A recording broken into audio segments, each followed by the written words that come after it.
बोलो श्री सतगुरु महाराज की, श्री प्राणनाथ प्यारे की।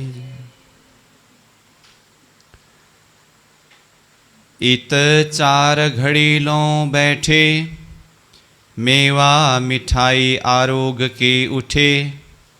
दाहिने तरफ दूजा जो मंदिर, आए बैठे ताके अंदर। आए बैठे ताके अंदर, नीला ने पीला रंग, ताके उठत कई तरंग। दो रंगों की उठत झाई, इन मंदिरों दीवालों के ताही। इन मंदिरों दीवालों के ताई, नीला ने पीला रंग। प्रणाम। अक्षरातीत धामधनी श्रीराज जी की असीम अनुकंपा के द्वारा तारतम सागर दिव्य वाणी अंतर्गत परिक्रमा ग्रंथ को लेकर हम चिंतन कर रहे हैं। इसके अंदर अब तक हमने तीसरा प्रकरण का 92वीं चौपाई तक के भाव के ऊपर चिंतन किया और इसमें प्रसंग चल रहा है परमधाम की अष्टप्रहर लीला प्रसंग। तो जिसमें प्रथम प्रहर की 4 घड़ी यानी 7:30 बजे तक की लीला प्रसंग इससे पूर्व कक्षा में चिंतन हुआ। अब वही प्रथम प्रहर की 4 घड़ी के पश्चात यानी 7:30 बजे से आगे की लीला, अब जो चौपाई उपस्थित हो रहा है इन चौपाई के माध्यम से चिंतन करनी है। तो चौपाई को देखिए एक बार पुनः 92वीं चौपाई को। तो यहाँ कहा, इत 4 घड़ी लो बैठे, मेवा मिठाई आरोग के उठे। इत यानी कि तीसरे भौम के पड़साल जहाँ पर चबूतरा है, वहाँ पर 4 घड़ी समय बीतने तक के समय में बाल भोग आरोगने की लीला होती है। मेवा मिठाई आदि आरोग करके वहाँ से उठते हैं। उसके पश्चात पुनः 7:30 से आगे की लीला यहाँ चौपाई के माध्यम से ही बताते हैं। विशेष 7:30 से 9 बजे की मुख्य लीला तीसरे भौम के झरोखा में निरत लीला है। बाल भोग आरोगने की लीला पूरी होने के पश्चात कई सखियाँ तीसरे भौम के झरोखा में निरत लीला के लिए तैयारी में लगते हैं। तो उस बीच में कुछ समय के लिए प्रियतम धाम धनी श्रीराज जी महाराज दहलान से दक्षिण तरफ के दूसरा मंदिर जो नीला न पीला मंदिर है वहाँ पर पधारते हैं और कुछ समय वहाँ विश्राम करते हैं अथवा विराजते हैं। तो उसके लिए कहा, दाहिने तरफ दूजा जो मंदिर। दाहिने तरफ मतलब दहलान के जगह से पूर्वाभिमुख होते समय यह दक्षिण दिशा की तरफ दाहिने तरफ पड़ता है। दाहिने तरफ मतलब पूर्वाभिमुख होकर के दाहिने तरफ दक्षिण दिशा की तरफ। दूजा जो मंदिर, दरवाजा के हाथ में दहलान के दक्षिण तरफ 3 मंदिर में से दूसरा मंदिर जो है, आए बैठे ताके अंदर, उस मंदिर के अंदर आकर के धामधनी बैठते हैं यानी कि विराजते हैं। वो मंदिर कैसा है उसका वर्णन किया। नीला ने पीला रंग, आधा नीला रंग है आधा पीला रंग है, क्योंकि उसके अगल बगल के मंदिर नीला और पीला रंग का एक एक मंदिर होने से मध्य का मंदिर आधा नीला आधा पीला रंग का है। नीला ने पीला रंग, ताकि उठत कई तरंग, वहाँ से कई प्रकार के ज्योति की पुंज तरंग की तरह कई रंग बिरंग प्रकाश वहाँ प्रकाशित हो रहा है। दो रंगों की उठत झाई, दोनों तरफ में नीला और पीला रंग जो है उसकी झाई, उसकी प्रकाश की प्रतिबिंब उठ रहा है, किरणें फैला रहा है।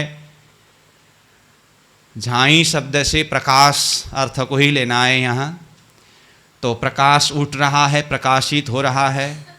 इन मंदिरों दीवालों के ताही, ताही मतलब उस दीवाल में अथवा दीवाल के प्रकाश प्रकाशित हो रहा है। पैठते दाहिने हाथ जो जाही, सेज्या है या मंदिर माही। उसी मंदिर के विषय में बता रहे हैं। देखिए कहा पैठते दाहिने हाथ जो जाही, ऊपर कहा दाहिने तरफ दूजा जो मंदिर, वहाँ पर भी दाहिने तरफ शब्द आया। और ये जो चौपाई अभी हम जो उच्चारण कर रहे हैं 94 नंबर चौपाई, यहाँ पर भी क्या कहा, पैठते दाहिने हाथ, प्रवेश करते समय, पैठते यानी कि प्रवेश करते समय दाहिने हाथ के तरफ जो मंदिर है वहाँ पर सेज्या है या मंदिर माही, उस मंदिर के अंदर सेज्या यानी कि सुख सेज्या है। वही मंदिर जो नीला न पीला बीच के मंदिर कहा ना, वही मंदिर की बात हो रही है। तो यहाँ शब्द पैठते दाहिने हाथ जो जाही, पैठते समय दाहिने हाथ के तरफ करके आया ना, यहाँ पैठते शब्द से क्या लेना है इसको विचार करना चाहिए। प्रायः हम पैठते शब्द से बाहर की तरफ से भीतर की तरफ प्रवेश करने के अर्थ में पैठते शब्द समझते हैं, परंतु यहाँ उस अर्थ में अगर ले तो फिर बाहर से यानी कि झरोखा के तरफ से दहलान होते हुए तीसरी भौम के भीतर के मंदिर हवेलियों की तरफ बैठने के अर्थ में हो तो फिर ये दक्षिण तरफ की मंदिर तो दाहिनी तरफ पड़ता है या बाएं तरफ पड़ता है, बाएं तरफ पड़ता है। और यहाँ पैठते शब्द भी प्रयोग किया है और दाहिने हाथ के तरफ शब्द भी प्रयोग किया है। तो पैठते मतलब कहाँ, तो इसको तीसरे भौम की विशेषता के हिसाब से मुख्य रूप में चिंतन करना चाहिए। तो तीसरे भौम की विशेषता क्या है, पड़साल है। तो बैठने का मतलब पड़साल के तरफ बैठते समय, तो इसका अर्थ क्या हुआ, 28 स्तंभ के चौक से आगे ये पूर्व दिशा की तरफ यानी कि ये चबूतरा, दहलान, झरोखा, ये तीनों मिलकर के जो पड़साल बना है ना, इस तरफ आते समय इस अर्थ में बैठते समय है। वैसे साधारण हिसाब से देखते समय तो ये तो बाहर की तरफ निकलना जैसा होता है, परंतु तीसरी भौम की विशेषता पड़साल होने के कारण ये 28 स्तंभ के चौक से पड़साल की तरफ आते समय मतलब बैठते समय, चबूतरा से होते हुए, दहलान से होते हुए झरोखा के तरफ, ये पड़साल की तरफ बैठते समय दाहिने हाथ, तो बैठते समय करके पूर्वाभिमुख होकर के दाहिनी तरफ देखेंगे तो दक्षिण तरफ का ही हुआ ना, इस अर्थ में समझना चाहिए इसको। तो पैठते दाहिने हाथ जो जाही, सेज्या है या मंदिर माही, या मंदिर मतलब ऊपर जो दाहिने तरफ दूजा जो मंदिर कहा था उसी मंदिर को यहाँ नीचे या मंदिर शब्द आया, वहाँ सुख सेज्या है। यही मंदिर में कुछ समय धामधनी विराजे हुए हैं और तीसरे प्रहर के समय यानी कि 12 बजे से लेकर के 3 बजे तक श्री राज्य की शयन लीला करके प्रसंग में वर्णन किया ना, वो चौपाई में फिर से आगे आएगा। तो वो जो राज्य की विश्राम तीसरे प्रहर के समय में यही मंदिर के ये सुख सेज्या, जिस सुख सेज्या और जिस मंदिर की बात हो रही है यहाँ पर, यही मंदिर और यही सुख सेज्या में धनी पौड़ते हैं, वहाँ की बात है। तो सेज्या है या मंदिर माही। कई जिनस जड़ाव सिंहासन, राज श्यामा जी के दो आसन। अब ये तीसरे चरण और चौथे चरण में कई जिनस जड़ाव सिंहासन, कई प्रकार के नंग धातु जड़े हुए जो सिंहासन है, सिंहासन का वर्णन आया। तो ये सिंहासन शब्द आते ही अब चिंतन को कहाँ ले जाना है, 4 घड़ी समय बीतने तक में बाल भोग आरोग करके कुछ समय के लिए ये दाहिने तरफ के दूसरा मंदिर में विराजमान हुए थे। तब तक सखियां तीसरे भौम के झरोखा में निरत के लिए जो भी तैयारी करनी थी तैयारी करके पूरे किए, और तीसरे भौम के झरोखा में ही दक्षिणी किनार में उत्तराभिमुख सिंहासन है, वो सिंहासन में आकर के श्रीराज जी श्यामा जी विराजते हैं। अब 7:30 के कुछ समय बीतने पर, मतलब 7:30 से ही आगे निरत लीला होनी है। तो अभी तक जो मंदिर की बात हो रही थी, यहाँ पर कई जिनस जड़ाव सिंहासन करके जो सिंहासन शब्द आया, ये सिंहासन से झरोखा की सिंहासन जो उत्तराभिमुख सिंहासन है, जिस सिंहासन में विराजमान होकर के अब धामधनी सखियों की निरत लीला के आनंद को दृश्यावलोकन करेंगे, वो सिंहासन में आकर के विराजते हैं। राज श्यामा जी के 2 आसन, सिंहासन में 2 आसन यानी कि राज्य के और श्यामा जी के 2 आसन है। तो इस तरह से ये झरोखा की सिंहासन में धामधनी आकर के विराजते हैं, अथवा वो सिंहासन की बात हुई। अब उसी को और आगे बताते हैं। झरोखे को पीठ देवे, बैठे द्वार सन्मुख लेवे, संग सखियां केतक विराजे, या समय श्रीमंडल बाजे। 7:30 से 9 बजे के बीच की लीला है अब ये, ठीक है। तो झरोखे को पीठ देवे, तीसरे भौम के जो झरोखा है 10 मंदिर का लंबा 2 मंदिर का चौड़ा, वो झरोखा के दक्षिणी किनार को पीठ दे करके धामधनी विराजते हैं। बैठे द्वार सन्मुख लेवे, द्वार यानी कि बड़ा दरवाज़ा, प्रथम भौम में जो बड़ा दरवाज़ा है उसके सीधा ऊपर तीसरे भौम में भी बड़ा दरवाज़ा है, उसी के दाएं बाएं यानी कि उत्तर दक्षिण के एक एक मंदिर की जगह पर भी खुला जगह होने से वहाँ पर बड़ा दहलान बना है। तो वो बड़ा दरवाज़ा को सामने में लेकर के वहाँ धामधनी विराजते हैं। तो झरोखे को पीठ देवे, बैठे द्वार सन्मुख लेवे, इस तरह से विराजते हैं। अब यहाँ पर निरत लीला होनी है। तो कहते हैं संग सखियाँ केतिका विराजे, कितने सखियाँ यहाँ पर विराजते हैं यानी कि बैठती है। और कहा या समय श्रीमंडल बाजे, अब निरत के लिए पहले तो गायन करना होगा, गायन के साथ में फिर वाद्य वादन का यंत्र बजना भी होगा, तो श्रीमंडल बजने लगे। तो ये सारी प्रसंग अब निरत लीला तो यहाँ वर्णन होगी, परंतु इसमें भी थोड़ी सी भाव बता दूं। यहाँ पर चौपाई नंबर 95 के तीसरे चरण में संग सखियाँ केतिका विराजे शब्द आया ना, संग मतलब संग में, साथ में, धनी के साथ में। ये निरत लीला के समय में केतिका सखियाँ विराजे, कितने सखियाँ यहाँ पर विराजते हैं। तो सर्व सखियाँ नहीं है इसका मतलब। तो यहाँ जिज्ञासा होगी कि कितने सखियाँ यहाँ पर विराजते हैं, तो फिर कितने सखियाँ कहाँ जाएगी। तो इसको आगे स्वयं प्राणनाथ जी चौपाई में वर्णन करेंगे। तो ये प्रसंग के साथ में अगर जोड़ना हो तो सैया केतिका वन में जावे, ये प्रसंग को यहाँ जोड़ना चाहिए। तो क्या होगा, 7:30 बजे के समय में संग सखियाँ केतिका विराजे, मतलब 35 युद्ध सखियाँ श्रीराज जी श्यामा जी के साथ में यहाँ तीसरे भौम के झरोखा में निरत लीला के लिए विराजते हैं, बैठते हैं। अब 40 युद्ध में से 35 युद्ध यहाँ बैठे हैं, तो बाकी कितने युद्ध रहे, 5 युद्ध सखियाँ रहे। उन सखियों के लिए आगे कहेंगे, जिसको हम यहाँ पर जोड़ दे रहे हैं, सैया केतिका वन में जावे।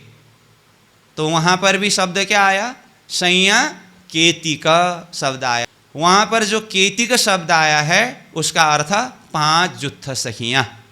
तो इस अर्थ में देखें तो यहाँ संग सखियाँ केतिका में केतिक शब्द 35 युद्ध सखियों के लिए, और वो चौपाई सैया केतिक वन में जावे में केतिक इजगल टू 5 युद्ध सखियाँ। अब उसमें भी देखें तो 4 युद्ध सखियाँ ही वन में जाते हैं, 1 युद्ध सखी रसोई के चौक में रहेंगे।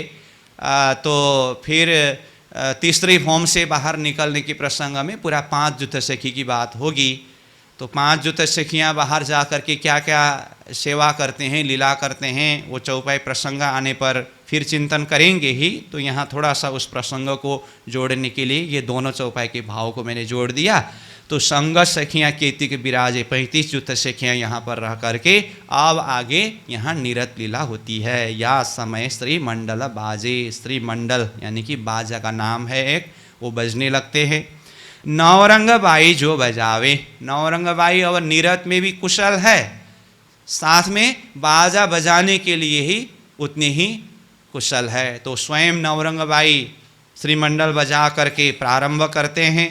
फिर भी बता रहा हूँ, आज खेल में आने के दिन निरत लीला के लिए नवरंग बाई की जुत्थे की बारी होने से नवरंग बाई का नाम आया है। नवरंग बाई जो बजावे, मोख वाणी रसीली गावे। अब फिर सखियाँ मुख से मीठी मीठी वाणी, रसीली मतलब बहुत रसीली प्रेम भरी मीठी वाणी को गायन करती है। ईत बाजत बेण रसाला, अब श्रीमंडल के साथ में फिर बेण यानी कि बंसी, प्रेम भरी रसीली मधुरी आवाज़ में बंसी बजती है, बेन बजती है। बेन बाई गावे गुणलाल, बेन बाई नाम के सखी, बेन बाई जो है वो सखी का नाम है। बेन बाई नाम के सखी गावे गुण लाल, लाल यानी कि प्रियतम परमात्मा, लाल शब्द का अर्थ है परमात्मा, प्रियतम परमात्मा धामधनी के गुण को गाते हैं। अब निरत के लिए भी वहाँ धनी के गुण को गा करके ही निरत करते हैं। तो यहाँ से दिखाई दे रहा है बेन बाई गावे गुण लाल। इस तरह से चलते चलते अब गायन वादन निरत लीला हो रही है। तो समय व्यतीत होता गया और आगे लगभग अब यह पहला प्रहर का समय पूरे होने के लिए कुछ समय बाकी रहा। तो वहाँ बैठक की स्थिति कैसी है? सखी एक निकसे, एक बैठे, एक आवे उठे, एक बैठे, एन समय भगवान जी इत दर्शन को आवे नित। अब अक्षर ब्रह्म जो अक्षरातीत की सत का अंश है, वो धामधनी को दर्शन करने के लिए आते हैं। तो वो प्रसंग यहाँ बता रहे हैं। तो अक्षर ब्रह्म जब दर्शन के लिए आएंगे तो यहाँ की बैठक की शोभा कैसी थी? कहा सखी एक निकसे, एक शब्द से यहाँ पर कई सखी इस अर्थ में लेना होगा।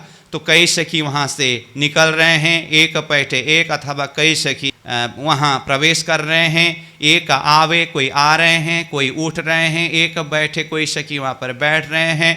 तो ऐसी अवस्था वहाँ पर चल रही है। ऐसे अवस्था में ही इन समय, इस समय में भगवान जी इत्ता, भगवान यानी कि अक्षर ब्रह्म यहाँ पर दर्शन को आवे, नित्य दर्शन के लिए नित्य प्रति आते हैं।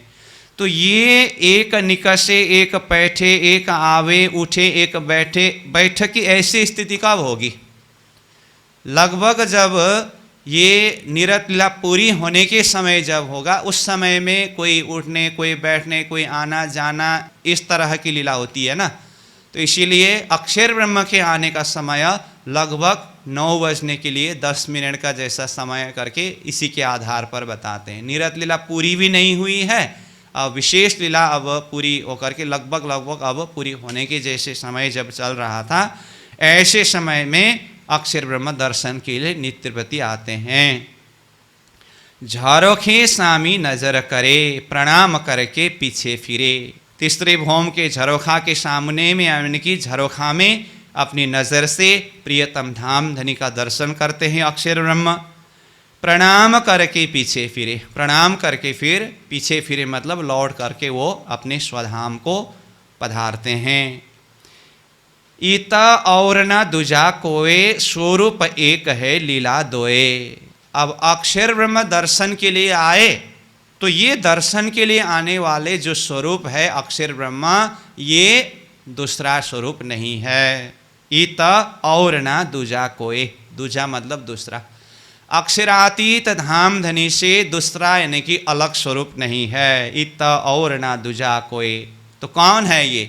स्वरूप एक है, लीला दोए है। तो ये स्वरूप एक ही है, लीला भेद के हिसाब से ये दो है। एक ही है कहने का मतलब राज्य के ही सत का अंश है, राज्य से भिन्न नहीं है, अक्षरातीत से भिन्न नहीं है। परंतु वो लीला के लिए जैसे सच्चिदानंद स्वरूप पूर्ण ब्रह्म परमात्मा स्वयं ही लीला के लिए सत अंश में अक्षर के रूप में, आनंद अंश में श्यामा जी के रूप में, फिर श्यामा जी के अंश आनंद स्वरूप 12,000 सखियों के रूप में, फिर विस्तार होते होते 25 पक्ष परमधाम में जो भी वस्तु सामग्रियाँ विस्तार है वो सारे के सारे श्रीराज जी की ही चेतना का विस्तार है। इसीलिए अक्षर भी अक्षरातीत का ही सत का अंश स्वरूप है, वो भिन्न नहीं है। परंतु लीला भेद के हिसाब से अक्षरातीत परमधाम में अक्षरातीत पूर्ण ब्रह्म परमात्मा श्रीराज जी महाराज किशोर लीला करते हैं, और अक्षर ब्रह्म अक्षरधाम में रह करके बाल लीला करते हैं। इसलिए ये किशोर लीला और बाल लीला लीला भेद के हिसाब से अलग अलग अथवा दो करके बताया है। तो कहा कि इत और ना दूजा कोए, स्वरूप एक है लीला दोए। लीला दो प्रकार की है। अब दो प्रकार की लीला करके कहा, तो फिर अब दो प्रकार की लीला क्या क्या है? अक्षर की लीला कैसी होती है और परमधाम के अंदर की लीला कैसी होती है, अथवा अक्षरातीत की लीला कैसी होती है? तो इस लीला को भी भेद करके स्वयं प्राणनाथ जी ने यहाँ पर वर्णन किया। तो पहले अक्षर ब्रह्म की लीला को बताते हैं। भगवान जी खेलत बाल चरित्र, आप अपनी इच्छा सो प्रकृत, कोट ब्रह्मांड नजर में आवे, छिन में देख के पल में उड़ाए। जैसे कहा ना लीला दोए करके, दो लीला में अक्षर ब्रह्म की एक प्रकार की लीला, उसके लिए कहा भगवान जी खेलत बाल चरित्र। भगवान जी यानी कि अक्षर ब्रह्म। तो अक्षर ब्रह्म बाल चरित्र, बाल लीला करते हैं। चरित्र मतलब स्वभाव, बालक की जैसी स्वभाव, बालक की जैसी लीला प्रस्तुत करते हैं। तो बालक की जैसी लीला मतलब बनाना और मिटाना, ऐसी लीला करते हैं। वो आप अपनी इच्छा सो प्रकृत, अपनी ही प्रकृति अपनी ही इच्छा के साथ में वो खेलते हैं, रमते हैं। तो अपने ही प्रकृति के साथ में, अपनी ही इच्छा के साथ में बालक की तरह वो किस तरह से खेलते हैं, बाल लीला करते हैं। तो उसको भी खुलासा करके कहा कोट ब्रह्मांड नजर में आवे, छिन में देख के पल में उड़ाए। वो अपनी ही प्रकृति के साथ में खेलते हुए कल्पना में ही करोड़ों ब्रह्मांड क्षण भर में बनाते हैं और फिर पल भर में उड़ा देते हैं। कोट ब्रह्मांड मतलब करोड़ों ब्रह्मांड नज़र में आवे, नज़र के एक उन्मेष निमेष समय के अंदर में बनाते भी है और क्षण में देख के पल में उड़ाए, फिर क्षण भर में दिखा करके बना करके पल भर में उड़ाते हैं। ऐसी लीला जो है ये अक्षर ब्रह्म की लीला है। तो ये अक्षर की लीला थोड़ी सी चिंतन कराए। फिर अब साथ में अक्षरातीत की लीला को बताते हैं। कहा ना ऊपर लीला दोए करके, तो अक्षरातीत की लीला के लिए कहते हैं और ए तो लीला किशोरा। और ए तो मतलब अक्षरातीत, तो जिसके दर्शन करने के लिए स्वयं अक्षर ब्रह्म भी नित्य प्रति जाते हैं। तो और ए तो, और ये तो यानी अक्षरातीत पूर्ण ब्रह्म परमात्मा तो लीला किशोरा, वो तो किशोर लीला करते हैं परमधाम के अंदर। जिसकी अष्टप्रहर की लीला हम चिंतन कर रहे हैं, ये सब अक्षरातीत की किशोर लीला है। तो अक्षरातीत की लीला के साथ में कौन कौन उपस्थित होते हैं, कैसी लीला होती है? कहा सैया सुख लेवे अति जोरा। अक्षरातीत की किशोर लीला के सुख में तो परमधाम की जो सैया है ना, सैया सुख लेवे, परमधाम की सैया ही ये किशोर लीला की सुख को लेती है, धारण करती है, अनुभव करती है। अति जोर, बहुत ही ज़्यादा आनंद सुख अनुभव करती है। तो परमधाम के अंदर तो श्रीराज जी, श्यामा जी और 12,000 सखियाँ हैं। तो ये सब किशोर लीला के अंदर रमन करने वाले हैं। इसीलिए कहा सैया सुख लेवे अति जोर। ये लीला सुख केता कहो, या को पार परमान न लहो। ये लीला परमधाम के अंदर की जो किशोर लीला है, ये किशोर लीला की सुख जो है उसको मैं शब्द में कहाँ तक वर्णन करूं। ये लीला सुख केता कहो, या को पार परमान न लहो। इसका तो कोई पारवार ही नहीं है, इसको शब्द में ला करके वर्णन नहीं किया जा सकता है। इस तरह से अक्षरातीत की किशोर लीला को भी बताया। अब इस तरह ये 9 बजे तक की निरत लीला और उसी के बीच में अक्षर ब्रह्म दर्शन करने के लिए आने के प्रसंग, और उसी प्रसंग में फिर अक्षरातीत और अक्षर में है तो एक ही है, लीला भेद से ये दो है, ये प्रसंग बताया। फिर लीला भेद में दो है तो अक्षर की लीला कैसे है, अक्षरातीत की लीला कैसी है, बाल लीला और किशोर लीला को सारांश रूप में बताए। अब फिर ये चौपाई नंबर 101 में देखिए, जो प्रसंग में ऊपर हमने ये चौपाई को प्रस्तुत किया था वो चौपाई सामने में आ रहा है। तो कहते हैं, सखियाँ केतिक बन में जावे, साक पान मेवा सब ल्यावे, घड़ी चार खेल तीत करे, दीना पोहर चढ़ते आवे घरे।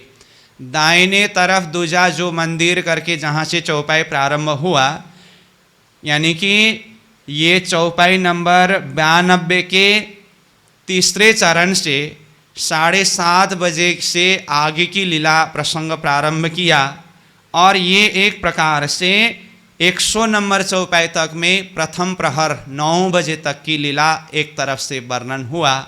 साथ में फिर अब ये 101 नंबर चौपाई में सखियाँ केतिक बन में जावे करके चौपाई प्रारंभ हो रहा है ना, ये भी फिर 7:30 बजे के समय से ही जो लीला है वो यहाँ पर प्रस्तुत हो रहा है। क्योंकि पहले ही कहा संग सखियाँ केतिक विराजे, तीसरी भौम में निरत लीला में कितनी सखियाँ यहाँ पर बैठी हुई है, तो इन सखियों के 7:30 बजे से 9 बजे तक की लीला तीसरी भौम के निरत लीला की बात हुई। अब कई सखियाँ वनों में गए हैं तो उन सखियों की लीला और समय को भी तो प्रसंग में वर्णन करना है ना, तो उस प्रसंग को लेकर के फिर प्रथम प्रहर पूरा करके फिर दूसरी प्रहर सारी लीला ये प्रसंग में वर्णन करेंगे। तो चौपाई को देखिए, सखियाँ केतिक बन में जावे, सखियाँ मतलब सखियाँ, केतिक मतलब जैसे कि पहले कहा 5 जुथ सखियाँ, केतिका का अर्थ तो कितनी सखियाँ होता है, लेकिन जुत्थ के हिसाब से संख्या के हिसाब से देखें तो 5 जुथ सखियाँ यहाँ से बाहर वनों में जाते हैं, और जा कर के क्या करती है, अथवा किस लिए जाती है, साक पान मेवा सब ल्यावे, साक पान आदि मेवा आदि सामग्रियाँ सब लेकर के आती है। अब ये सखियाँ गए 7:30 बजे के समय में, 4 घड़ी तक वन में खेलते हैं, और जो भी सामग्री लेने के लिए गए वो सारी सामग्री एकत्रित करते हैं, फिर वापस रंग भवन को आती है। तो जैसे ही ये सखियाँ रंग भवन में वापस आती है 4 घड़ी समय व्यतीत हो जाता है, यानी कि 1 प्रहर का समय अथवा 9 बजे का समय बीत जाता है। तो कहा, घड़ी 4 खेल तीत करे, दीन पोहर चढ़ते आवे घरे। 7:30 बजे के समय सखियाँ वन में गए थे, घड़ी 4 खेल तीत करे, तीत मतलब जहाँ पर गए वनों में 4 घड़ी तक वहाँ पर खेल करते हैं, दीना पोहर चढ़ते आवे घरे, प्रहर दिन बीतने पर यानी कि 9 बजे के समय के बाद में सखियाँ घर यानी रंग महल में वापस आ जाती है। तो इस तरह से ये एक ही चौपाई ने 5 जुथ सखियों का वन में जाना, 4 घड़ी तक लीला होना, फिर वापस रंग भवन में आना, ये प्रसंग को बताया। अब इसमें और एक भाव जोड़ देते हैं 102 नंबर चौपाई में। तो फिर परमधाम तो इच्छाचारी है, इच्छा मात्र से सब कुछ वहाँ पर हो जाता है, फिर सखियाँ वनों में साक आदि पान बीड़िया का सामग्री आदि लेने के लिए क्यों जाती है, तो इसको भी खुलासा करके बताते हैं। ये सब इच्छा सो मगावे, पर सखियों को सेवा भावे, सैया सेवा करना बेल ल्यावे, लेवे एक दूजी पै छिनावे। देखिए, ये सब इच्छा सो मगावे, वैसे तो ये सब मतलब जैसे कहा साग पान मेवा सब ल्यावे करके, ये सारी सामग्रियाँ इच्छा करने मात्र से मंगा सकते हैं अथवा उपलब्ध करा सकते हैं, हाजिर करा सकते हैं, परंतु परमधाम इच्छाचारी होते हुए भी यहाँ कहते हैं पर सखियों को सेवा भावे, सखियों के अंदर ऐसी भाव प्रकट हो जाती है कि हम स्वयं सेवा करें। सेवा भाव के कारण इच्छाचारी होते हुए भी सखियाँ स्वयं वनों में जाकर के साग पान मेवा आदि सामग्री लेकर के आते हैं। तो पर सखियों को सेवा भावे, सैया सेवा करन बेल ल्यावे। सखियाँ किसी भी प्रकार की सेवा करने के लिए कहीं पर भी कोई देरी नहीं करते हैं। जिस समय में जिस सेवा की आवश्यक हो उस समय में तत्क्षण वो सेवा के लिए उपस्थित हो जाते हैं, अपने ही हाथ से सेवा करते हैं। लेवे एक दूजी पै छिनावे, और सेवा का लाभ लेने के लिए एक दूजी पै छिनावे। एक सखी जब वो सेवा करने के लिए तैयार होती है तो फिर वहाँ पर दूसरे सखी उपस्थित होकर के वो सेवा को छीन करके स्वयं वो सेवा करती है। इस तरह से सेवा के लिए वहाँ पर सब सखियाँ आगे हो जाते हैं। इस तरह से ये सेवा की भाव को भी बताया। फिर इसके साथ साथ में 9 बजे के बाद की लीला, यानी कि अब दूसरे प्रहर की लीला प्रसंगों को 103 नंबर चौपाई से प्रारंभ करते हैं। अब देखिए, ये वन में गए हुए जो सखियां हैं ना, जैसे रसोई के हवेली में रसोई तैयार करने वाले तो वो कर ही रहे हैं, वो तो बार बार हम बता ही रहे हैं। तो साथ में पान के बीड़ा बनाने के लिए जितनी भी सखियां वन में गए थे, पान बीड़ा की सामग्री लेकर के ये सखियां आए तो 9 बजे के समय में आ पहुँचे। अब उसके बाद ये सखियां 9 बजे के पश्चात यानी कि दूसरे प्रहर के समय में पानों की बीड़ा बनाने की सेवा में हाजिर होते हैं। तो वो प्रसंग वर्णन करने जा रहे हैं। तो कहा, निकसते दाहिनी तरफ जो ठौरा, सैया आए बैठे चढ़ते दिन पोहरा, मिलावा होता दीवालों के आगे, सैया पान बीड़ी वालन लागे। देखिए, यहाँ पर लीला भी वर्णन की है और साथ में स्थान को भी निश्चित रूप से बताया है। तो एक एक शब्द से वो लीला को भी चिंतन करना है और स्थान भी जो बताया है उसको भी समझना है। तो देखिए, कहा निकसते दाहिने तरफ जो ठौरा, निकसते यानी कि निकलते समय। अब इसके लिए फिर से पहले के चौपाई के साथ में मैं प्रसंग जोड़ देता हूँ। पहले दहलान के दक्षिण तरफ के नीलो पीलो मंदिर के प्रसंग में वर्णन किया तो क्या कहा था? बैठते दाहिने हाथ जो जाही, सेज्या है या मंदिर माही, ये शब्द आया था ना। तो वहाँ पर ही हमने अर्थ चिंतन करते समय कहा बैठते मतलब झरोखा के तरफ यानी कि पड़साल के तरफ बैठते समय, प्रवेश करते समय। तो वहाँ पर बैठते समय दाहिने हाथ, इसका अर्थ दक्षिण तरफ वो मंदिर का वर्णन हुआ। तो यहाँ चौपाई नंबर 103 में निकसते दाहिने तरफ शब्द आया ना। तो निकसते मतलब ये झरोखा के तरफ से दहलान होते हुए चबूतरा से अब निकलते समय, यानी कि तीजी भौम की जो पड़साल, तीसरी भौम की विशेषता पड़साल है, वो पड़साल से निकलते समय मतलब झरोखा से अब पश्चिमाभिमुख होकर के दहलान चबूतरा होते हुए 28 स्तंभ के चौक के तरफ उधर निकलते समय, इस अर्थ में निकसते शब्द का अर्थ है। तो निकलते समय निकसते दाहिने तरफ जो ठौरा, दाहिने तरफ का ठौर मतलब किस दिशा के तरफ हुआ? उत्तर दिशा के तरफ हुआ। तो निकसते दाहिने तरफ जो ठौरा मतलब झरोखा से निकलते समय दाहिने तरफ उत्तर दिशा के तरफ के ठौर में। यहाँ तो इतना ही बताया, इसी में आगे तीसरे चरण में आकर के और खुलासा होगा। तो पहले दूसरे चरण को देखिए। सैया आए बैठे चढ़ते दिन पोहरा। देखिए, वहाँ पर सखियाँ आकर के बैठ गई किस समय में? चढ़ते दिन पोहरा, प्रहर दिन चढ़ने के बाद, यानी कि 9 बजे के बाद में, मतलब दूसरे प्रहर के समय प्रारंभ होने के बाद ये समय हुआ। तो पहला चरण में तो निकसते दाहिने तरफ ठौरा करके लोकेशन उत्तर दिशा की तरफ बताया, उसको और खुलासा करके तीसरे चरण में बताया है। देखिए, मिलावा होता दीवालों के आगे, वो निकलते समय दाहिने तरफ करके बताया था। तो दाहिने तरफ मतलब दहलान से दाहिने तरफ 3 मंदिर है ना। जिस तरह से दक्षिण के तरफ 3 मंदिर है, इसी तरह से दहलान से उत्तर दिशा के तरफ भी 3 मंदिर है। तो वो 3 मंदिर के बाहरी तरफ दीवाल जो है, मतलब जहाँ से लगते हुए 2 मंदिर का चौड़ा झरोखा है दीवार से लगते हुए। वो झरोखा की जगह पर मतलब उत्तर दिशा के तरफ के 3 मंदिर के बाहर की तरफ की दीवार के आगे मतलब झरोखा में मिलावा होता दीवालों के आगे, वहाँ पर सखियों के मिलावा होता है। मतलब पान का बीड़ा बनाने वाले सखियाँ वहाँ पर एकत्रित होकर के बैठते हैं।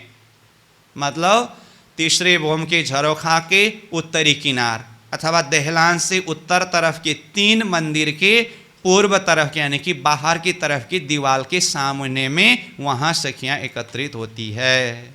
मिलावा होता दीवालों के आगे यहाँ बैठ करके क्या करते हैं सखियाँ? सैया पान बीड़ी वालन लागे।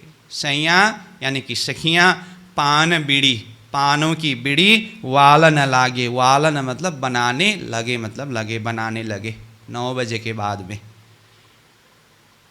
अब पान का बीड़ा बनाते समय किस तरह से बनाते हैं वो भी यहाँ वर्णन किया। मसाला समार समार के लेवे, सखी एक दूजी को देवे।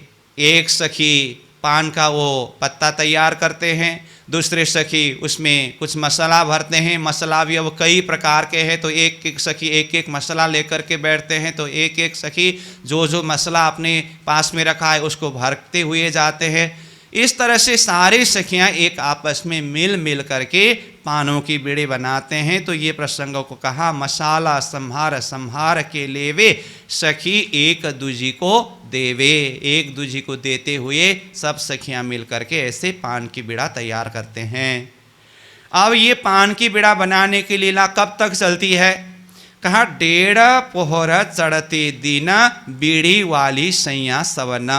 1.5 प्रहर दिन चढ़ना मतलब 1 प्रहर तो 9 बजे तक पूरा हुआ और दूसरे प्रहर का आधा समय यानी कि 4 घड़ी मतलब 10:30 बजे का समय होता है। 1.5 प्रहर समय अर्थ 10:30 बजे के समय। तो 9 बजे से लेकर के 10:30 बजे तक 4 घड़ी के समय यहाँ पान का बीड़ा बनाने के लिए लगता है। तो 1.5 प्रहर चढ़ते दिन बीड़ी वाली सैया सबना। बीड़ी वाली पान के बीड़ी वाली मतलब बनाती है, सैया सबना सभी सखियाँ। सभी सखियों का मतलब पान की बीड़ी बनाने में जितनी सखियों की जो बारी है वो सारी सखियाँ यहाँ पान की बीड़ा बनाते हैं। सब कहने से फिर एक जुत्था रसोई की चौक में है, उसके अलावा 39 जुत्था। इस अर्थ में सब ऐसा नहीं है, क्योंकि आगे चौपाई में ही वर्णन करेंगे। किरात जी महाराज बात करेंगे, श्यामा जी चित्ता से धरेंगे, सैया अरस परस हांस विनोद करेंगे, तो कोई सखियाँ वहाँ पर भी उपस्थित है। तो यहाँ पर श्रवण शब्द के द्वारा जिस जुत्थ की सखी के पान का बीड़ा बनाने की बारी है उस जुत्थ की सवन सब सखियाँ इस तरह से 1.5 प्रहर के समय तक में पान का बीड़ा बनाती है। 1.5 प्रहर चढ़ते दिन बीड़ी वाली सैया सवना। जब पान का बीड़ा बना करके तैयार कर लेती है सखियाँ तो उसको अब कहाँ ले जा करके सजाती है, रखते हैं। बीड़ियों की छाव लेकर धरी पलंग तले चौकी पर। बीड़ियों की छाव, छाव मतलब टोकरी, टोकरी मतलब बीड़ियों को बनाने के बाद एक टोकरी में सजा करके भर करके रखते हैं ना, तो उसको छाव करके कहा। बीड़ियों की छाव लेकर धरी पलंग तले चौकी पर, पलंग के तले चौकी में उसको सजा करके धर करके रखते हैं। तो ये कहाँ है पलंग? तो पहले जो दाहिने तरफ दूजा जो मंदिर करके जिस मंदिर का वर्णन किया ना, दहलान से दक्षिण दिशा के तरफ का दूसरा मंदिर जो नीला न पीला मंदिर है, जहाँ पर श्रीराज जी की सुखसेज्या है, तो वहाँ सुखसेज्या के नीचे यानी कि पलंग के नीचे चौकी के ऊपर ये पान का बीड़ा जिसके छाव को वहाँ पर धरते हैं। धरी पलंग तले चौकी पर। अब ये तो पान का बीड़ा बनाने वाले सखियों की सेवा अथवा पान के बीड़ा को वहाँ ले जा कर के सजाने की बात हुई। अब साथ में श्रीराज जी, श्यामा जी और अन्य सखियों की लीला प्रसंग वर्णन करते हैं 105 नंबर चौपाई के तीसरे चरण से। जैसे 9 बजे के समय तक तो निरत लीला हुई। अब निरत लीला पूरी होने के पश्चात यानी कि 9 बजे के बाद में श्रीराज जी, श्यामा जी और वहाँ उपस्थित अन्य सखियाँ क्या करती है ये प्रसंग बताते हैं। तो कहा स्त्री राज बैठे बाता करे। कितने बजे से? 9 बजे से। 9 बजे के बाद की बात है ये। स्त्री राज बैठे बाता करे, श्री श्यामा जी चित्त धरे। राजी महाराज अपने जुबान से, मुखारविंद से मीठी मीठी प्रेम भरी बातें करते हैं, वाणी उच्चारण करते हैं। श्री श्यामा जी चित्त धरे, श्यामा जी महारानी उसको श्रवण करके चित्त में धारण करते हैं। सैया अरस परस करे हास। देखिए कितने सखियां वहां पर अरस परस मतलब आसपास में, अगल बगल में रह करके हास विनोद करती है। सैया अरस परस करे हास, लेवे धनी जी को विविध विलास। सखियां धनी जी के साथ में विविध प्रकार से विलास करती है, विलास का सुख लेती है। अब इस तरह से चलते चलते घड़ी 2 एक तापर भई। अब यहाँ पर 2 एक तापर भई शब्द आया है ना, ये कब से पकड़ना है? पान का बीड़ा बनाने वाले सखियों ने पान का बीड़ा बना करके पूरा किया, ये समय पहले चौपाई ने पकड़ाया है 1.5 प्रहर चढ़ते दिन शब्द। तो वही 1.5 प्रहर समय से जोड़ करके आगे घड़ी 2 एक तापर भई ऐसा शब्द बताया। यहाँ पर 2 शब्द भी आया है, 1 शब्द भी आया है, परंतु इसका अर्थ ऐसा है कि 2 घड़ी के लिए है और एक उसके ऊपर एक और 2 घड़ी व्यतीत हुआ, इस भाव से है। तो घड़ी 2 एक तापर भई मतलब 1.5 प्रहर के ऊपर 2 घड़ी व्यतीत हुआ। तो मतलब कितने बजे का समय हुआ? एक घड़ी में 22.5 मिनट, 2 घड़ी में 45 मिनट। तो 1.5 प्रहर मतलब 10:30 बजे, 1.5 प्रहर के ऊपर 2 घड़ी बीतना मतलब 10:30 के ऊपर 45 मिनट बीतना मतलब 11:15 बजे का समय हुआ। घड़ी 2 एक तापर भई का अर्थ 11:15 बजे का समय हुआ। 10:30 के ऊपर 2 घड़ी बीतने से इतना समय हुआ। तो अब क्या हुआ? लाड़बाई आए यों कही। लाड़बाई मतलब रसोई के चौक में रसोई लीला तैयार करने वाले सखियों के जुत्थपति। तो वो लाड़बाई आकर के यों कही, इस तरह से कहते हैं। क्या कहती है? श्री धनी जी की आज्ञा पाओ तो या समय रसोई ले आओ। प्रियतम धामधनी को अर्जी करते हुए कहते हैं, हे धामधनी जी, अगर आपकी आज्ञा हो, आपकी आज्ञा पाओ तो या समय रसोई ले आओ। अब ये रसोई का समय है तो रसोई लेकर के आओ, इस तरह से अर्जी करती है। तो धामधनी अब आज्ञा करते हैं। श्री धनी जी ने आज्ञा करी, सैया चौकी आना आगे धरी। धामधनी ने आज्ञा किया, ठीक है अब रसोई लीला को प्रारंभ किया जाए। तो वहाँ पर जो भी सेवा में उपस्थित सखियाँ हैं, सैया सखियाँ चौकी आना आगे धरी। आगे मतलब जिस सिंहासन में विराजमान होकर के राजश्यामा जी ने निरत लीला को देखे थे, अभी तक वही सिंहासन में विराजमान होकर के मीठी मीठी बातें करना, श्रवण करना ये हो रही है। वही सिंहासन के आगे सामुन्य में आसन लगाते हैं, चौकी धरते हैं। तो कहा सैया चौकी आना, आना मतलब ले करके, ला करके वहाँ पर चौकी धरते हैं। साथ में कहा सैया 2 चाकले लाए। 2 चाकला, बिछाने का चाकला राज्य और श्यामा जी के लिए 1-1 2 चाकले ले आती है। सो तो दोनों दिए हैं बिछाई, दोनों चाकला बिछा दिया। श्रीराज उतारे वस्त्र। अब राज्य महाराज रसोई आरोगने से पहले क्या करते हैं? वस्त्र को उतारते हैं और वस्त्र को उतार करके पहनी पिछोरी कमर पर, कमर में पिछोरी पहनते हैं। श्रीराज चाकले आए, सिंहासन से उठ करके धामधनी श्रीराज जी महाराज सामने में बिछाए हुआ चाकला में आकर के विराजते हैं। श्री श्यामा जी संग सुहाए। श्यामा जी महारानी भी संग में सुशोभित है। सुहाए का अर्थ सुशोभित होना, सुहाना मतलब साथ में आकर के विराजते हैं और वो बैठक को शोभायमान बनाती है। अब फिर कहते हैं श्री राज पखाले हाथ। रसोई आरोगने से पहले धामधनी का हाथ पखालते हैं। श्री श्यामा जी भी साथ, श्यामा जी भी साथ में हाथ पखालते मतलब धोते हैं। अब जब राज्य श्यामा जी आसन में आकर के आसीन हो गए अब सखियां रसोई आरोगाने के लिए सब सेवा में तैनात है, उपस्थित है।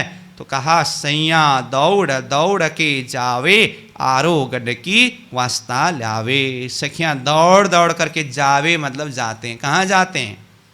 प्रथम भौम रसोई की हवेली में, क्योंकि राज्य की रसोई लीला तो तीसरी भौम में ही हो रही है और रसोई तैयार किया है प्रथम भौम में। तो सैया दौड़ दौड़ के जावे आरोगण की वास्ता। आरोगण की मतलब आरोगने की, वास्ता मतलब सामग्रियाँ, जो भी मिष्ठान पकवान बनाया है, रसोई की सामग्रियाँ, वो सब के लिए एक शब्द में वस्ता शब्द के द्वारा कहा ल्यावे ले आती है। अब क्या क्या बनाया है, कुछ नाम यहाँ पर उल्लेख किया है।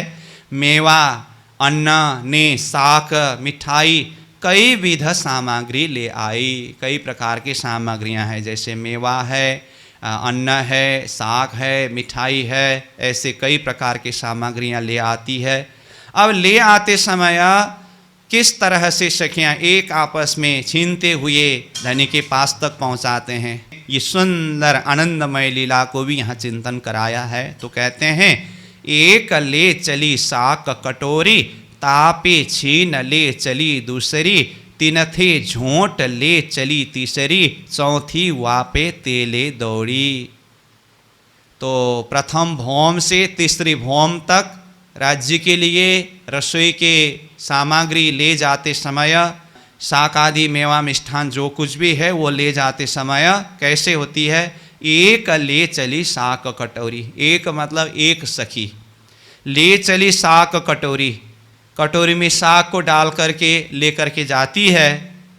तापे छीन ले चली तीसरी, तापे मतलब उसके हाथ से, उस सखी से छीन ले चली, छीन करके ले जाती है दूसरी सखी। फिर कहा तीन थे झोंट ले चली तीसरी। तीन थे मतलब वो दूसरे सखी के हाथ से भी झोंट ले, झोंटना अर्थ भी छीनना ही है, छीन ले, झोंट ले, ये सब छीनने के अर्थ में है। तो तीन थे झोंट ले चली तीसरी, तीसरी मतलब तीसरे सखी, दूसरे सखी के हाथ से छीन करके ले जाती है।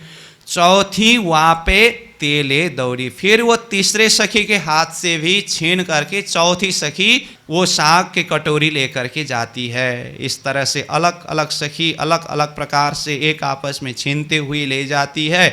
अब परमधाम की अद्वैत लीला, अद्वैत भाव की विशेषता को यहाँ बताते हैं। जो कदी छीन लेता है जिन पे, पर रोष न काहूँ किन पे।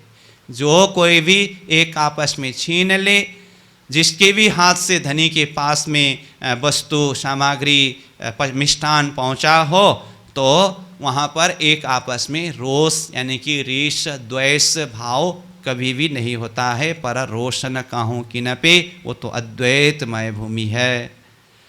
अब कहते हैं एक सखी जो साग की कटोरी लेकर के जा रही थी, दूसरी सखी ने छीन करके ले गए, तो जिसके हाथ खाली हुआ अब वो सखी क्या करती है?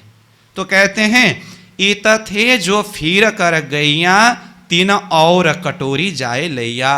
वहीं से वो सखी लौट करके फिर रसोई के चौक की तरफ जाती है और फिर दूसरी कटोरी में दूसरा ही सामग्री भर करके वो वहाँ से ले जाती है। इत थे जो फिर कर गैया, तीन और कटोरी जाए लैया, यों एक एक पर लेवे, हेत एक दूजी को देवे। एक सखी दूसरी सखी को हेत यानी कि प्रेम अथवा आनंद बांटती है, प्रदान करती है। अब यहाँ प्रथम भौम से तीसरे भौम में रसोई ले जाने के समय में अथवा राज्य को रसोई आरोगने के समय में ये अलग अलग सामग्रियाँ ले जाना आना, इस समय में सखियों का आना जाना जो चाल है ना, इस समय में वहाँ के जो एक वातावरण, वहाँ की जो परिस्थिति कैसी होती है, ये शोभा को भी प्राणनाथ जी वर्णन करते हैं। कहा शव मंदिर करे झनकार, शोर उठत मधुर मनोहार। देखिए सखियाँ दौड़ती है, कोई सीढ़ी से चढ़ रहे, कोई उतर रहे, कोई भौम भौम में दौड़ रहे हैं। तो ऐसे समय में क्या हो रहा है? शव मंदिर करे झनकार, झंझनाकार आवाज़ आ रहा है। किसके द्वारा? सखियों के आभूषण की आवाज़ और सखियों के चलते समय वो पड़ताल की प्रतिध्वनि, ये सब की झंझनाकार आवाज़, सब तरफ वाइब्रेशन हो रहा है। शोर उठत मधुर मनोहार।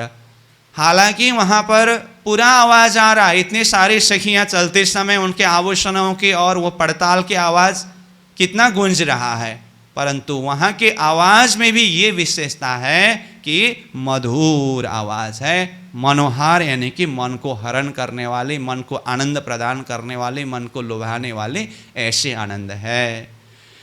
तो इस तरह से ये वर्णन किया।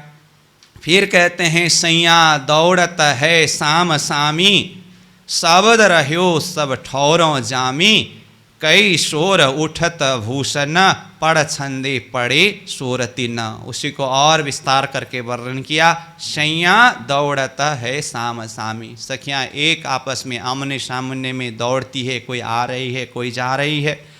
तो दौड़ते समय चलते समय शब्द रह्यो सबों ठौर जामी, सब तरह की शब्द आवाज़ जो है ना जम करके, मतलब पूरा भरपूर होकर के गुंजयमान हो रहा है। जामी मतलब जम जाना, मतलब एकदम ज़्यादा वो आवाज़ शब्द वाइब्रेशन होना, गूंजना, उसको जामी शब्द से बताया। कई शोर उठत भूषण, शब्द किसके द्वारा आ रहा है? आभूषणों के द्वारा। सखियों के श्रृंगार में जो आभूषण है, उन आभूषणों के द्वारा कई प्रकार की शोर आवाज़ आ रहा है, गूंज रहा है। और आभूषणों के साथ साथ में पड़ छंदे पड़े सोरतीना, पड़ छंदे मतलब प्रतिध्वनि, वो चलते समय चरण के द्वारा जो आया हुआ आवाज़ की जो प्रतिध्वनि है उसको पड़ छंदे कहते हैं। पड़े सोरतीना, उसका भी शोर वहाँ पर पड़ रहा है, आवाज़ आ रहा है। कई विध उठत मीठी वाणी, देखिए चाहे आभूषणों की आवाज़ हो, चाहे चरण के द्वारा जमीन में प्रतिध्वनि पड़ा हुआ आवाज़ हो, मीठी मीठी वाणी वहाँ पर उच्चारण हो रहा है। मुख वर्णी न जाए बखानी, उस आवाज़ को भी, उस वातावरण को, उस शोभा को शब्द में मुख के द्वारा वर्णन नहीं किया जा सकता है। मुख वर्णी न जाए बखानी, मुख से वर्णन अथवा बखान नहीं किया जा सकता है। इन समय की जो आवाज़, इन समय, किन समय की बात हो रही है? श्रीराज जी को रसोई आरोगाने के समय में ये प्रसंग जो वर्णन हो रहा है, इन समय की जो आवाज़ शोभा धाम में रही विराज, ये शोभा है, ये आनंद है, वो तो धाम में, परम धाम में ही विराजमान है। तो यहाँ से उसको इस तरह से चिंतन करा रहे हैं। अब इस तरह से धामधनी को रसोई आरोगाने की लीला हुई। अब राज्य महाराज की रसोई लीला पूरी हुई, मतलब रसोई आरोगने की लीला पूरी हुई। तो अंतिम में अब राज्य महाराज ने जैसे ही हुक्म किया कि अब हो गया, अब कोई भी सामग्री लाने की ज़रूरत नहीं है, आज्ञा देते हैं। तो अंतिम में अब लाड़बाई, लाड़बाई तो अभी तक तो रसोई की चौक में ही है ना, वो तो सब तैयारी किए हैं, वहाँ से एक एक सामग्रियों को पिरोस करके निकाल करके देना है, भेजना है। तो अंत में लाड़बाई क्या करती है? दूध दधी ल्याई लाड़बाई, सो तो लिए है मन के भाई। दूध, कभी तो दही ले करके लाड़बाई तीसरी भोग में राज्य श्यामा जी के समक्ष में उपस्थित होते हैं और अर्जी करते हुए कहते कि धामधनी अब ये दूध दही जो भी लेकर के आए हैं उसको आरोगने के लिए, ग्रहण करने के लिए अर्जी करते हैं। तो यहाँ प्राणनाथ जी ने कहा सो तो लिए हैं मन के भाई, सब खेले हंसी करे। इस तरह से सब खेलते हैं, रमते हैं, हंस विनोद कर रहे हैं। आए आए धनी जी के आगे धरे, सब एक एक सामग्रियाँ लेकर के धनी जी के आगे ले आ करके धरते हैं।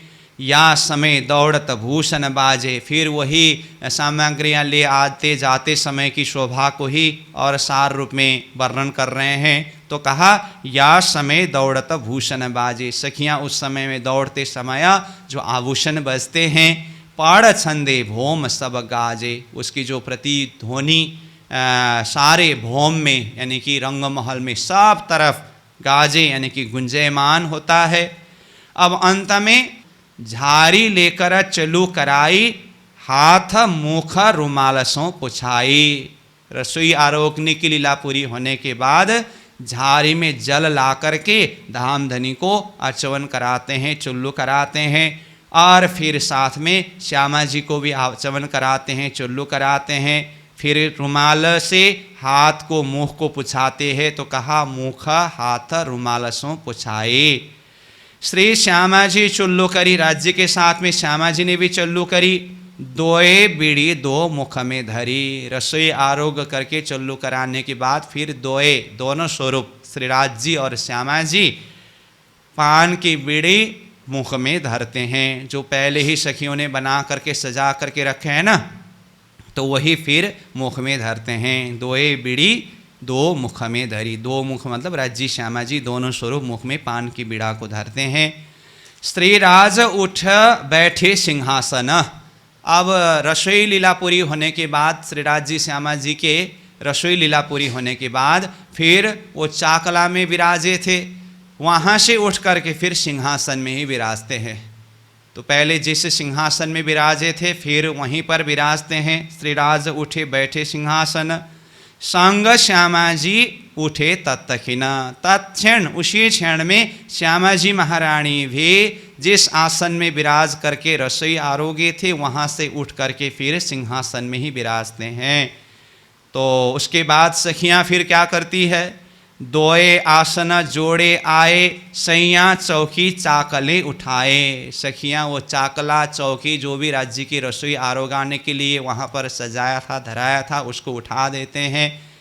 दोए आसन जोड़े आए, सैया चौकी चाकले उठाए, सैया तले आरोगन गैया। फिर राज्य महाराज सखियों को आज्ञा देते हैं कि जाओ आप लोग भी रसोई आरोगो। तो इस तरह से आज्ञा पाने पर सखियाँ फिर प्रथम भोग में जा कर के सब मिल कर के बहुत प्रेम और आनंद के साथ में रसोई आरोगते हैं। सैया तले आरोगन गैया, आरोग आए पान बीड़ी लैया। आरोग करके आती है तीसरी भौम में। फिर राज्य महाराज सिंहासन से मंदिर के अंदर, यानी कि जो नीलो पीलो बीज का मंदिर है जिसमें शुकसेज्या है, वो मंदिर में आकर के विराजते हैं। फिर पहले ही वो पलंग के नीचे चौकी में पान का बिड़ा सजा करके रखे थे, तो वो सखियों को प्रदान करते हैं। सारे सखियां आकर के श्रीराज जी के चरणों में प्रणाम करते हैं। तो उसी समय में एक एक सखी को करके पान का बिड़ा प्रदान करते हैं। तो कहाँ आरोग आए पान बीड़ी लैया। तो इस तरह धामधनी सबको पान का बिड़ा प्रदान करते हैं। फिर कहा सेज्या आए श्री जुगल किशोरा, तब दिन हुआ दोपहरा। अब ये पान का बिड़ा प्रदान करने की लीला भी होने के बाद धामधनी सुखसेज्या में आकर के विराजते हैं। तब दिन हुआ दोपहरा, तो तब दोपहर मतलब दूसरी प्रहर का समय भी पूरी हो जाती है, मतलब 12 बजे का समय हुआ। तो इस तरह से ये 120 नंबर चौपाई के दूसरे चरण तक में 2 प्रहर लीला पूरी होने तक की प्रसंग वर्णन किया। तो परंतु हमें ये चौपाई को पूरा करना है तो फिर इसके तीसरे और चौथे चरण को भी थोड़ा सा देखना होगा। तो इसके लिए देखिए, सेज्या आए श्री जुगल किशोरा, तब दिन हुआ 2 प्रहर। प्रसंग तो यहाँ पूरा हुआ, परंतु चौपाई पूरा करने के लिए सैया बैठी जुदी जुदी टोले, करे रहस बात दिल खोले। ये तीसरी प्रहर की लीला सखियाँ वन में जाने की बात की लीला है। तो चौपाई पूरा करने के लिए चौपाई को उच्चारण किया गया। अब ये यहीं पर चौपाई दोहरा करके विश्राम करेंगे। फिर अगले कक्षा में 120 नंबर चौपाई के तीसरे चरण से जो तीसरे प्रहर की लीला प्रसंग से वर्णन हुआ है वहाँ से प्रसंगों को आगे चिंतन करेंगे। तो अभी के लिए चौपाई दोहरा करके कक्षा सत्र को विश्राम देते हैं। सेज्या आए श्री जुगल किशोरा, तब दिन हुआ दोपहर, सैया बैठी जुदे जुदे टोले,